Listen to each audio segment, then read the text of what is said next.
નમસ્કાર, હું છું આપણી સાથે કિશન તિવારી. આપ જોઈ રહ્યા છો ઇન્ડિયા ન્યૂઝ ગુજરાતનો ખાસ કાર્યક્રમ આપણું દેશ. સમાચારોની શરૂઆત કરીએ આપણે તો જસદણના નવા બસ સ્ટેન્ડ પાસે એક દુકાનમાં ગેરકાયદેસર સ્પા ચાલી રહ્યું હતું અને તેવી રજૂઆત રહીશો દ્વારા ઇન્ડિયા ન્યૂઝની ટીમને કરવામાં આવી છે કે સ્પાની આડમાં ગોરખ ધંધા ચાલી રહ્યા હોય તે માટે ઇન્ડિયા ન્યૂઝની ટીમને રિયાલિટી ચેક કરી અને સત્ય બહાર લાવવા માટે રજૂઆત કરવામાં આવી હતી. અને ત્યારે ઇન્ડિયા ન્યૂઝની ટીમ દ્વારા સ્પાની મુલાકાત લઈ અને રિયાલિટી ચેક કરતા છોકરાઓ સ્પાની અંદર મસાજ કરાવતા જોવા મળી રહ્યા હતા. અને જ્યારે સ્પા ચલાવતા વ્યક્તિને પૂછવામાં આવ્યું હતું કે તમારી પાસે મંજૂરી છે, કોની મંજૂરીથી તમે સ્પા ચલાવો છો, ત્યારે તેમણે કહ્યું હતું કે અમારી પાસે પોલીસની મંજૂરી છે. પણ ખરેખર આ લોકો પાસે કોઈ મંજૂરી ન હતી. અને જ્યારે સ્થાનિક લોકો સાથે ઇન્ડિયા ન્યૂઝ દ્વારા પોલીસને પૂછવામાં આવ્યું ત્યારે પોલીસે જણાવ્યું હતું કે તેમને ખાલી વેરિફિકેશન કરી દેવામાં આવ્યું હતું અને તેમને સ્પા ચલાવવાની કોઈ પણ મંજૂરી આપેલ નથી. અને જ્યારે તેમને પૂછવામાં આવ્યું કે સ્પા માલિક કોણ છે ત્યારે તેમને જણાવ્યું હતું કે રાજકોટના રસિકભાઈ પટેલ છે અને તેઓ રાજકોટ એલસીબીમાં પોલીસ તરીકે ફરજ બજાવે છે. અને ત્યારે સ્થાનિક સાથે ઇન્ડિયા ન્યૂઝની ટીમ દ્વારા રૂબરૂ વાત કરતા તેઓએ કહ્યું હતું કે હું પ્રેસ રિપોર્ટર છું અને રાજકોટમાં પત્રકાર તરીકે કામ કરું છું. અને ત્યારબાદ તેમના વ્યક્તિને તેમને કહ્યું હતું કે સ્પા બંધ કરી દો અને જો કાયદેસર સ્પા હોય અને તેમની પાસે પરમિશન હોય તો શું કામ સ્પા બંધ કરી દીધો છે. અને બાજુમાં રહેતા રહીશોનું કહેવું છે કે આ ગેરકાયદેસર સ્પા ચલાવવામાં આવે છે અને તેમાં કોઈ પણ જાતની સુવિધા નથી અને તેઓ પાસે કોઈ પરમિશન નથી અને ફાયર સેફટી પણ નથી અને ગેરકાયદેસર અને કાયદેસર તંત્રની પરવાનગી પણ નથી અને એ માટે ગેરકાયદેસર સ્પા બંધ થવું જોઈએ. છેલ્લા 2 મહિનાથી આ જસદણના અલગ અલગ વિસ્તારમાં આ લોકો 15 દિવસે જગ્યા ફેરવી અને સ્પા ચલાવી રહ્યા છે. અને ત્યારે આ ટાઈપનું જે ત્યાં સ્થાનિક છે તે લોકોનો આક્ષેપ છે અને સ્પાની આડમાં ગોરખ ધંધા કરવામાં આવે છે અને સ્પાની આડમાં છોકરીઓ પાસે દેહ વેપાર કરવામાં આવે છે. અને માટે જસદણના નવા બસ સ્ટેન્ડ પાછળ આવેલા વિસ્તાર એક વેપારી વિસ્તાર છે અને ત્યાં સજ્જન અને સારા માણસો રહે છે. અને આ લોકો દ્વારા સ્પાના માલિકને રજૂઆત કરવી અને સ્પા બંધ કરવાનું કહ્યું હતું. પણ માલિકે કહ્યું હતું કે અમારી પાસે પરમિશન છે અને આ લોકોએ કીધું કે અમારી બહેન દીકરીઓને ઘરની બહાર નીકળવાનું મુશ્કેલ થાય છે. ત્યારે આખો દિવસ અમારા ઘરની પાસે સ્પામાં આવતા લોકોની અવર જવર રહેશે. ત્યારે અમારા ઘરની પાસે તેમના વાહનો મૂકવામાં આવે છે અને દેહનો વેપાર કરવામાં આવે છે. તો અમારા એરિયામાં એટલે કે જે સ્થાનિક લોકો રહે છે ત્યાં ગેરકાયદેસર પ્રવૃત્તિ ન હોવી જોઈએ તેવી પડોશમાં રહેતા રહીશોની માંગ છે. ઘર પાસે સ્પાનું ચાલુ કરેલું છે જેથી તમે લોકો આવીને જોઈ તપાસ કરો કે કાયદેસર છે ગેરકાયદેસર છે. કારણ કે અવરનવર છોકરાઓ આવતા હોય અને અમારે અહીંયા બૈરાઓ બધા હાલચાલ કરતા હોય, આવજાવ કરતા હોય એટલા માટે. એટલે અહીંયા કેટલા દિવસથી 15 દિવસથી શરૂ છે. અને અમારે અહીં ઘરે કોઈ નહીં, જો અહીંયા પડખે એક દિનેશભાઈ રહેશે અને બાજુમાં હું બૈરાવ એકલા હોય અને અમે કામે વૈયા ગયા હોય. શું અહીંયા એટલે શું હાલે?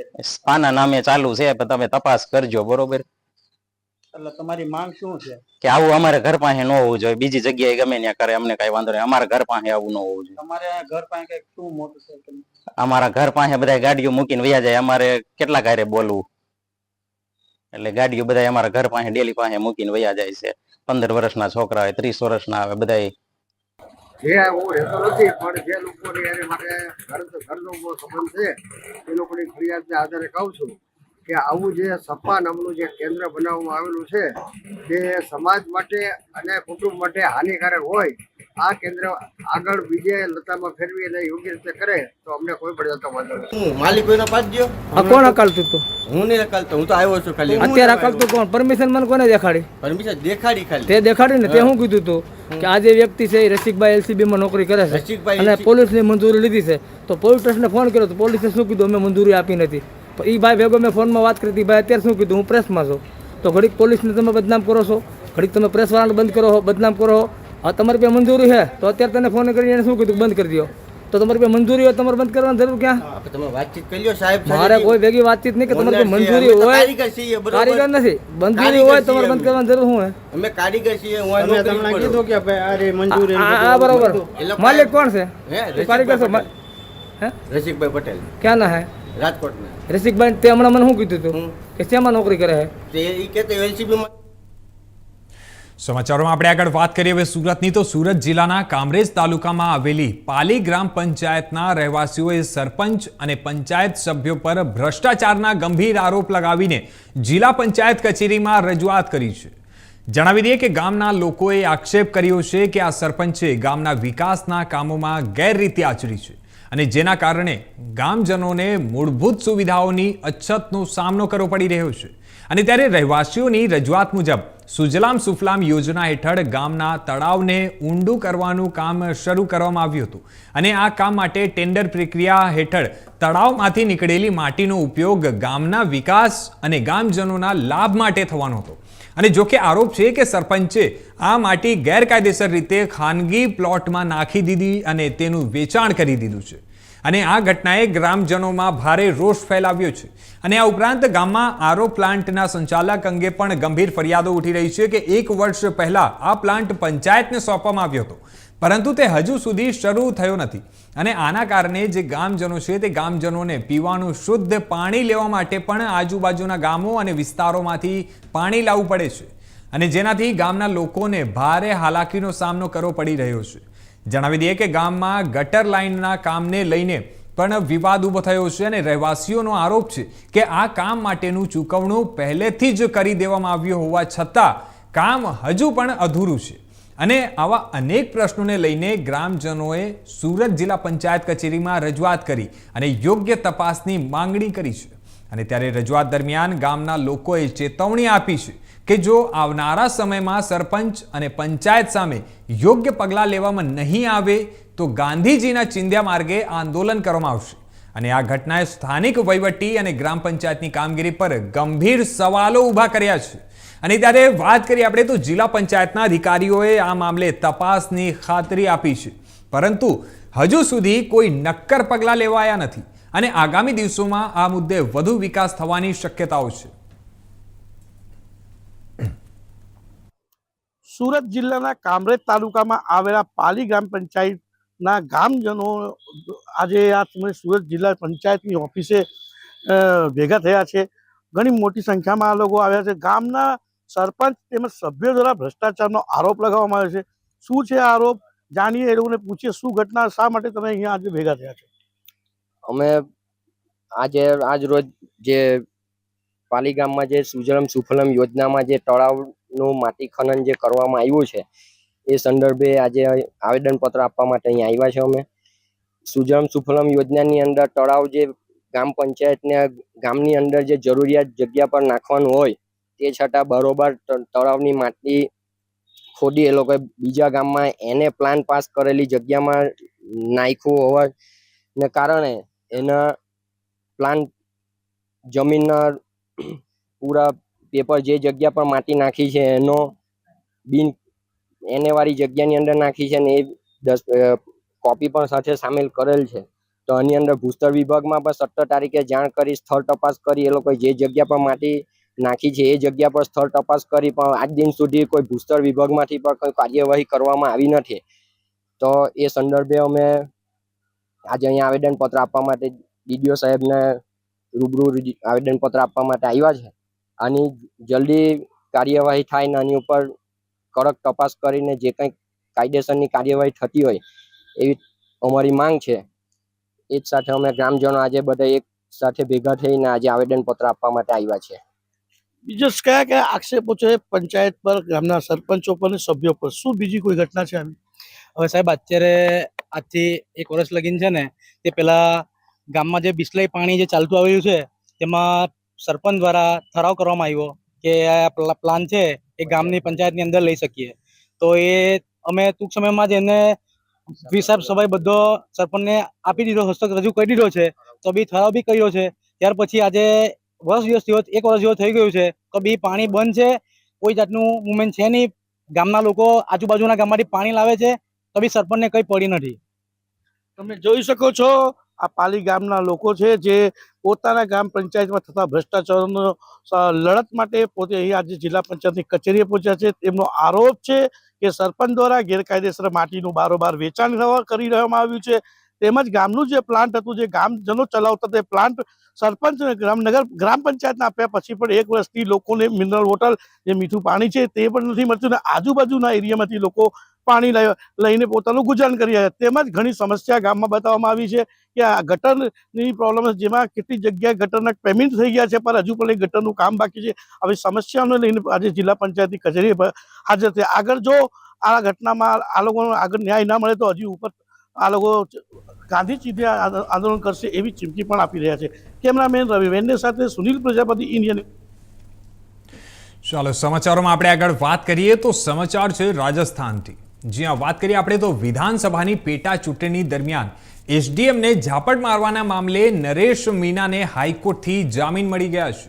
અને ત્યારે જસ્ટિસ અનિલ ઉપમનની અદાલતે નરેશ મીનાને જામીન ઉપર મુક્ત કરવાનો આદેશ આપી છે.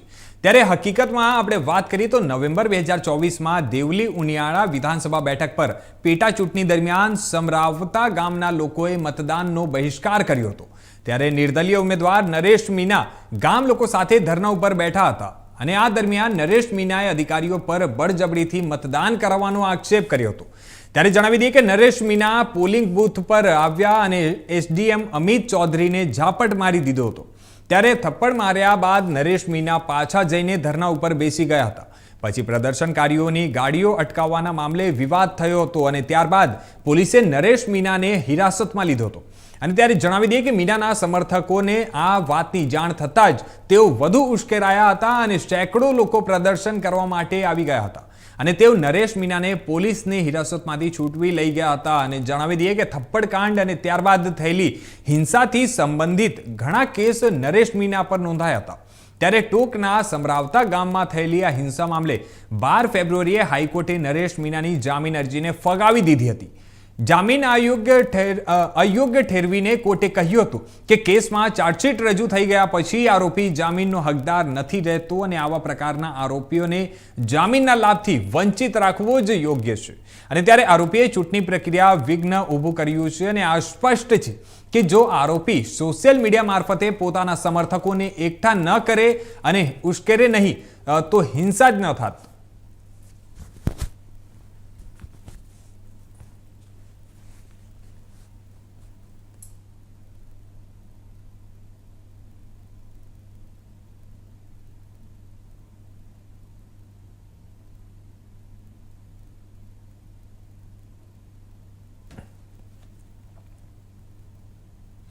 સમાચારોમાં આપણે આગળ વાત કરીએ તો ઓપરેશન શિલ્ડ હેઠળ હવે 31 મેના રોજ સરહદી રાજ્યો જેમ કે જમ્મુ કાશ્મીર, પંજાબ, રાજસ્થાન, ગુજરાત, હરિયાણા અને કેન્દ્ર શાસિત પ્રદેશ ચંડીગઢમાં મોક ડ્રીલ કરવામાં આવશે. જ્યાં જણાવી દઈએ કે પહેલેથી જ આ નાગરિક સુરક્ષા અભ્યાસ 29 મેના રોજ થવાને હતો અને ત્યારે રાખવામાં આવ્યો હતો, પરંતુ વહીવટી તંત્રના કારણોસર તેને સ્થગિત કરવામાં આવ્યો હતો. અને ઓપરેશન શિલ્ડ હેઠળ થતી આ મોકડ્રીલનો હેતુ સરહદી રાજ્યોમાં આવનારી આકસ્મિક પરિસ્થિતિઓથી નિપટવાની તૈયારીઓની ચકાસણી કરવી છે. અને આમાં એનડીઆરએફ, સિવિલ ડિફેન્સ, સ્થાનિક પોલીસ, આરોગ્ય વિભાગ અને અન્ય આકસ્મિક સેવાઓ જોડાશે. જણાવી દઈએ કે વહીવટી અધિકારીઓએ જણાવ્યું છે કે આ વખતે મોકડ્રીલને વધુ વ્યવસ્થિત અને પ્રાયોગિક રીતે અમલમાં મૂકવામાં આવશે અને જેથી કોઈપણ આકસ્મિક પરિસ્થિતિમાં લોકોની સુરક્ષા સુનિશ્ચિત કરી શકાય. જણાવી દઈએ કે ઓપરેશન શિલ્ડ હેઠળ બીજી સિવિલ ડિફેન્સ એક્સરસાઇઝ 31 મેના રોજ 5 રાજ્યોમાં યોજાશે અને આ અભ્યાસ દેશના વિવિધ સંવેદનશીલ વિસ્તારોમાં ખાસ કરીને પશ્ચિમી સરહદ પર 7 મેના રોજ કરાયેલી પહેલી સિવિલ ડિફેન્સ એક્સરસાઇઝ દરમિયાન જોવા મળેલી આ ખામીઓને દૂર કરવા માટે હાથ ધરવામાં આવી રહી છે. આ બીજી એક્સરસાઇઝનો હેતુ દુશ્મનના હુમલાની સ્થિતિમાં નાગરિક સુરક્ષા તૈયારીને વધુ મજબૂત બનાવવાનો છે. भारत पाक तनाव के बीच कल फिर से प्रदेश भर में मॉक ड्रिल की जाएगी. प्रदेश के तमाम जिलों में सिविल डिफेंस की टीमों को तैयार रहने के लिए कहा गया है. प्रदेश के तमाम जिलों में अलग अलग जगहों पर मॉक ड्रिल की जाएगी. सिविल डिफेंस, पुलिस प्रशासन, अग्निशामक विभाग, तमाम ऐसे विभागों को तैयार रहने के लिए कहा गया है. अलग अलग जगहों पर मॉक ड्रिल की जाएगी कि अगर हवाई हमला होता है तो किस तरह से नागरिकों को बचाया जाता है, किस तरह से सेफ स्थान पर लेके जाया जाता है. कहीं अगर आगजनी की घटना होती है, कोई हवाई हमला होता है तो किस तरह से लोग सावधानी बरतेंगे, किस तरह से उनको बचाया जाएगा, इन तमाम चीजों की मॉक ड्रिल कल एक बार फिर से की जाएगी। राजस्थान के अलग अलग इलाकों में मॉक ड्रिल की जाएगी। सीमावर्ती इलाकों को लगातार जो संवेदनशील माना जा रहा है वहां पर भी कल जो है ड्रिल कायम की जाएगी। पहले भी जब प्रदेश में ड्रिल हुई थी तो राजस्थान पुलिस सहित तमाम महकमे ने बढ़ चढ़कर इसमें हिस्सा लिया था, लोगों को समझाया था कि किस तरह से इन आपात स्थितियों में बचा जा सकता है। उन तमाम चीजों की तैयारियां अब फिर से शुरू हो चुकी हैं। एक बार फिर से कल प्रदेश भर में मॉक ड्रिल की जाएगी। सीमावर्ती इलाकों में लगातार जो सरकार है वो के इंतजाम कर रही है। जो खाली पद वहां पर पड़े थे उनको भी सरकार की ओर से भर दिया गया। अलग अलग पैकेज सीमावर्ती इलाकों के लिए भी सरकार की ओर से जारी किए गए थे। हाल ही में जो फिर से मॉक ड्रिल होनी है उसको लेकर भी तमाम सिविल डिफेंस की टीमें, राजस्थान सरकार, पुलिस विभाग सहित तमाम डिपार्टमेंट्स ने तैयारी शुरू कर दी है। कैमरा पर्सन राकेश के साथ विष्णु शर्मा। ચાલો સમાચારોમાં આપણે આગળ હવે વધીએ તો મધ્યપ્રદેશના મારવાહી પોલીસ સ્ટેશન વિસ્તારમાં એક ગેંગ રેપનો એક બનાવ પ્રકાશમાં આવ્યો છે। જ્યાં જણાવી દઈએ કે જ્યાં મારવાહીથી ઘરે પરત ફરી રહેલી એક પરિણીત મહિલાને 4 લોકો બળજબરીથી નિર્જન જગ્યાએ લઈ ગયા હતા અને તેના પર ગેંગ રેપ કર્યો હતો। જણાવી દઈએ કે પીડિતાની ફરિયાદ પર પોલીસે આ કેસમાં એક સગીર સહિત 4 લોકોને આરોપી બનાવ્યા છે અને 3 આરોપીઓની ધરપકડ પણ કરી લીધી છે। ત્યારે સગીર હજુ પણ પોલીસ પકડની બહાર છે। જણાવી દઈએ કે પોલીસે તેને સતત શોધ કરી રહી છે અને પીડિતાના જણાવ્યા મુજબ 4 આરોપીઓએ તેને રસ્તા પરથી ખેંચીને નિર્જન જગ્યાએ લઈ ગયા હતા અને જ્યારે 2 આરોપીઓ દ્વારા બળાત્કારની ઘટનાને અંજામ આપવામાં આવ્યો હતો। ત્યારે મહત્વની વાત એ છે કે પોલીસે આ કેસમાં આગળની કાર્યવાહી શરૂ કરી દીધી છે।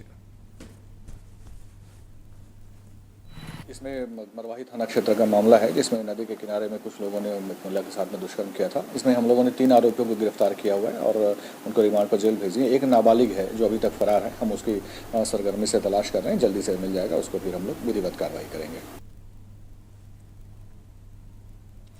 ચાલો આપણે આગળ હવે વાત કરીએ તો એમપીના જે ઇન્દોર છે, ઇન્દોરમાંથી એક માતા અહિલ્યાની નગરીમાં તેમની 300મી જન્મ જયંતિના અવસરે એક નવો ઉપક્રમ થવાનો છે અને ઇન્દોરને એક મોટી ભેટ મળવાની છે। જ્યાં જણાવી દઈએ કે વડાપ્રધાને નારી શક્તિને જે સન્માન આપ્યું છે અને જે લોકસભામાં 33% આરક્ષણ આપી અને નારી શક્તિનો માન વધાર્યો છે, ત્યારે ભોપાળમાં લવ જિહાદી ફરહાન અને ઇન્દોરના લવ જિહાદી મોહસિન ખાન પર ઉષા ઠાકુર કડક પ્રતિક્રિયા આપી છે। તેમણે કહ્યું છે કે આ લોકો ન તો ભારતના સંવિધાનમાં વિશ્વાસ રાખે છે અને ન તો તેનો સ્વીકાર કરે છે। સમગ્ર માતૃશક્તિએ જ ઈચ્છે છે કે આ લોકોને શરીયત અનુસાર સજા મળવી જોઈએ। बात मोहसिन खान की हो या भोपाल के फरहान की हो, ये जो भारतीय संविधान में न विश्वास रखते हैं न उसको मानते हैं। भोपाल के फरहान ने तो बड़े गर्व से कहा कि मैंने इस्लाम के मुताबिक बड़े सबाब का काम किया है। तो मैं नहीं, देश की सारी बेटियां, संपूर्ण मातृशक्ति ये चाहती है कि ये जो शरीयत के हिसाब से श्रेष्ठ काम कर रहे हैं, इनकी फौजदारी दंड भी शरीयत के हिसाब से ही मिलना चाहिए। इनकी आंखें फोड़ी जाएं और इनकी धन संपत्तियां राजसात की जाए, इनके मकानों को तोड़ दिया जाए। ऐसे नरपिशाचों को इस देवभूमि भारत पर रहने।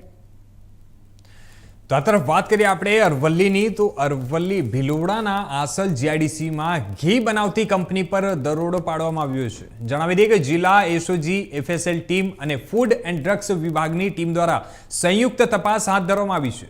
સંયુક્ત તપાસ દરમિયાન બાપાશ્રી કંપનીમાંથી શંકાસ્પદ ઘીનો જથ્થો જપ્ત કરવામાં આવ્યો છે અને એસઓજી, પોલીસ અને એફએસએલની ટીમ તેમજ ફૂડ એન્ડ ડ્રગ્સ વિભાગની ટીમે તપાસ હાથ ધરી છે અને શંકાસ્પદ ઘીનો મોટો જથ્થો જપ્ત કરવામાં આવ્યો અને વધુ તપાસ આગળની હાથ ધરવામાં આવી છે। જણાવી દઈએ કે આ જે ફૂડ એન્ડ ડ્રગ્સ વિભાગની ટીમ છે, સંયુક્ત ઉપક્રમે આ એક દરોડા પાડવામાં આવ્યો હતો અને જે શંકાસ્પદ ઘીનો જે જથ્થો છે તેને જપ્ત કરી લેવામાં આવ્યો છે।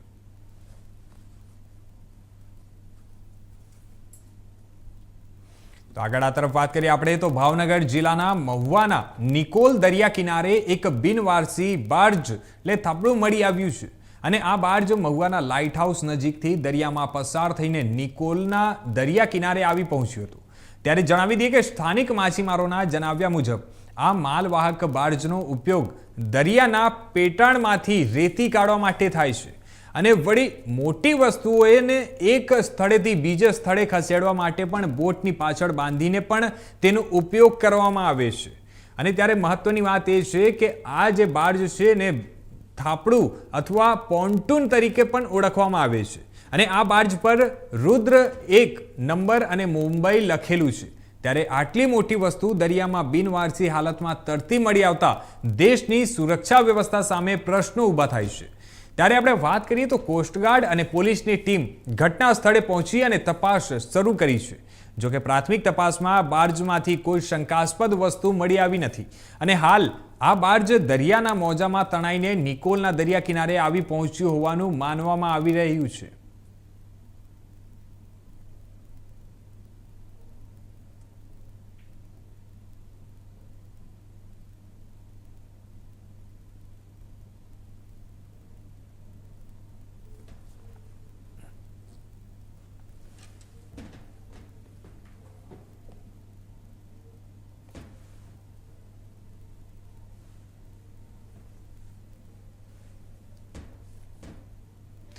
તો આગળ આ તરફ વાત કરીએ આપણે આણંદની. તો આણંદના વલ્લભ વિદ્યાનગરમાં ઓપરેશન શિલ્ડ અંતર્ગત એલિકોન કંપની ખાતે એક મોકડ્રીલ યોજાનાર છે અને જેમાં દ્વિતીય સિવિલ ડિફેન્સ એક્સરસાઇઝ અંતર્ગત એલિકોન ગ્રાઉન્ડ ઉપર ડિફેન્સ એક્સરસાઇઝ યોજાશે અને ત્યારબાદ રાત્રે 8 વાગે સાયરન વગાડીને વલ્લભ વિદ્યાનગરમાં બ્લેકઆઉટ પણ કરવામાં આવશે અને જેમાં તમામ લોકોને પોતાના ઘર, ઓફિસ, દુકાન, વ્યવસાયના સ્થળોની લાઇટો થોડા સમય માટે સંપૂર્ણપણે બંધ કરીને અને સહયોગ આપવા માટે કલેક્ટર પ્રવીણ ચૌધરીએ અપીલ કરી છે. આવતીકાલે સિવિલ ડિફેન્સ એક્સરસાઇઝની ભાગરૂપે આણંદ જિલ્લામાં એક મોકડ્રીલ નું આયોજન કરવામાં આવ્યું છે. સાંજે 5 વાગ્યાથી સિવિલ ડિફેન્સ વોલન્ટિયર્સ તરીકે જે આણંદ તાલુકામાં જે લોકોએ પોતાની નોંધણી કરાવી છે, જે દેશ સેવા માટે, રાષ્ટ્ર સેવા માટે જ્યારે પણ જરૂર પડશે ત્યારે પોતાનો સમય ફાળવશે, આવા સિવિલ ડિફેન્સ વોલન્ટિયર્સને આણંદ તાલુકા પૂરતું જે લોકોએ રજીસ્ટ્રેશન કરાવ્યું છે આ લોકોને બોલાવવામાં આવશે. પછી એક એલિકોનમાં એક મોકડ્રીલ કરવાની છે જેમાં ફોર એક્ઝામ્પલ કોઈ માસ કેઝ્યુઅલ્ટી થઈ હોય, ઘણા લોકોને ઈજા થયા હોય અને તાત્કાલિક આ લોકોને સમયસર હોસ્પિટલમાં ખસેડવાનું હોય તો એક આ ડ્રીલ થવાની છે. આ ઉપરાંત વિદ્યાનગર એરિયામાં એક બ્લેકઆઉટનું પણ આયોજન કરવામાં આવ્યું છે. સાંજે છે વિદ્યાનગર, આણંદ તમામ જગ્યાઓએ સાયરન વગાડવામાં આવશે. મારી જાહેર જનતાને અપીલ છે કે કોઈ પણ પ્રકારની ડર, ભય, ચિંતાની આવશ્યકતા નથી, પરંતુ વિદ્યાનગરના લોકોને ખાસ મારી રિક્વેસ્ટ છે, જ્યારે સાયરન વગાડવામાં આવે ત્યારે પોતપોતાના ઘરનો, વ્યવસાયની કોઈ શોપ હોય તમામ લાઇટો બંધ કરે. જે રોડ ઉપર વ્હીકલ્સ હોય એ પણ પોતાની લાઇટ્સ બંધ કરીને થોડી વાર 5-10 મિનિટનું જે આ ડ્રીલ છે તો 5-10 મિનિટ સુધી તમામ લાઇટો બંધ કરીને આપણે એક બ્લેકઆઉટ કરવાનું એક પ્રયત્ન કરવાનું છે. તો મારી લોકોને તમામને અપીલ છે કે આજે આ એક મોકડ્રીલ છે, ઓપરેશન શિલ્ડ આને નામ આપવામાં આવ્યું છે અને ઓપરેશન શિલ્ડ અંતર્ગત પોતાની ભાગીદારી પણ આપે અને બ્લેકઆઉટમાં. ચાલો આપણે આગળ વાત કરીએ હવે. તો ભારતના પૂર્વ ક્રિકેટર અને યુવરાજ સિંહના પિતા યોગરાજ સિંહે ઇન્ડિયા ન્યૂઝ સાથે એક ખાસ મુલાકાતમાં વાતચીત કરી અને આ ઇન્ટરવ્યુમાં તેમણે વિરાટ કોહલીના ટેસ્ટ ક્રિકેટમાંથી નિવૃત્તિ, શુભમન ગિલના નવા ટેસ્ટ કપ્તાન તરીકે નિયુક્તિ અને IPL 2025ની સાથોસાથ પોતાના પુત્ર યુવરાજ સિંહની કેન્સર પછીની સફર વિશે ખુલાસાપૂર્વક ચર્ચા કરી. જુઓ અમારા સંવાદદાતા अश्विन मिश्रा की खास रिपोर्ट. एक बार फिर हम आपको एक नए सक्सेस से मिला रहे हैं जिन्होंने क्रिकेट से लाखों युवाओं के बीच में एक बीज बोया और क्रिकेट के साथ साथ उन्होंने जब सिनेमा की बात आती है तो वहां भी अपने किरदारों से सबको मन मोहा. चाहे भारतीय सिनेमा की में आप बात करें बॉलीवुड की या तमिल की या पंजाबी की, आपने इंडियन 2 बॉलीवुड की देखी होगी, आपने बॉलीवुड साउथ इंडियन की इंडियन 2 देखी होगी, पंजाब की बीबी रजनी देखी होगी. ऐसे तमाम मूवी हैं, आप गिनेंगे तो वक्त कम पड़ जाएगा. तो हम बिना इंट्रो में वक्त गवाए सर से मिलाते हैं. हमारे साथ है योगराज सर, उनके चंडीगढ़ हम एकेडमी में आ चुके हैं, उनसे बातचीत करेंगे। सर, कैसा चल रहा है आपकी फिल्मी दुनिया? सारी दुनिया ठीक ही चल रही है, फिल्मी दुनिया भी ठीक चल रही है, क्रिकेट की दुनिया भी ठीक चल रही है, देश ठीक नहीं चल रहा है and I am very worried about. जी जी सर। लेकिन अभी वो मेरा काम नहीं है, वो बात हम बाद में करेंगे। So I think as far as फिल्मी दुनिया की बात है तो एक शख्सियत ने मुझे बहुत इम्प्रेस किया लाइफ जी सर। और मुझे लगा कि मैं शायद उस खुदा के भगवान के दर्शन उस आदमी ने किए, वो है रजनीकांत। रजनीकांत जी के साथ मैंने दरबार पिक्चर में 10 दिन शूट किया जी सर। और उसके बाद उनके साथ बैठ के बातचीत की तो मुझे लगा कि इतना बड़ा सुपरस्टार, इतना बड़ा आदमी, उसकी बातें सुन सुन के, उसके मंदिर हैं, बहुत सारे लोगों को वो, कितने लोगों को उसने पाला है, कितने प्रोड्यूसर्स को खड़ा किया है। और आई थिंक वो एक आदमी ने मुझे इतना प्रेस किया कि आप कितने भी बड़े बन जाओ, आप खुदा से बड़े हो नहीं हो सकते। बिल्कुल सर। और खुदा से बड़ा कोई हो भी नहीं सकता। सो आई थिंक वो एक फिल्मी दुनिया के मेरा बहुत आइडल हैं जिनको मैं फॉलो करता हूँ, इतने बड़े down to earth. So I think वो मेरी एक अचीवमेंट है उनके साथ जो एक रिलेशनशिप है। बाकी फिल्म्स में कर रहा हूँ, बहुत सारी फिल्में अभी आ भी नहीं है। जाडेजा बस हो गया काम। अरे 5-6 सीनियर सौरव गंगोली के टाइम में 7-8 सीनियर्स थे, जवाहरलाल श्रीनाथ, पीवीएस लक्ष्मण, द्राविड, सचिन तेंदुलकर, सौरव गंगोली, अनिल कुंबले। इन लोगों ने बच्चों को संभाला, टीम बनाई, 10 साल खेले, बच्चों को बड़ा करके आगे कर दिया and they became world champions. हमने 3 वर्ल्ड कप फाइनल्स खेले, हमने we became the best side in the world. 2011 में Yuvraj Singh with cancer and the team played so well and suddenly you break the team and till today we are paying it through our nose. 4 test series we have lost. Before that, when somebody was captaining India that time, we lost 5 series, test matches. Mahendra Amarnath said to replace him. But no, he had such a hard person behind him.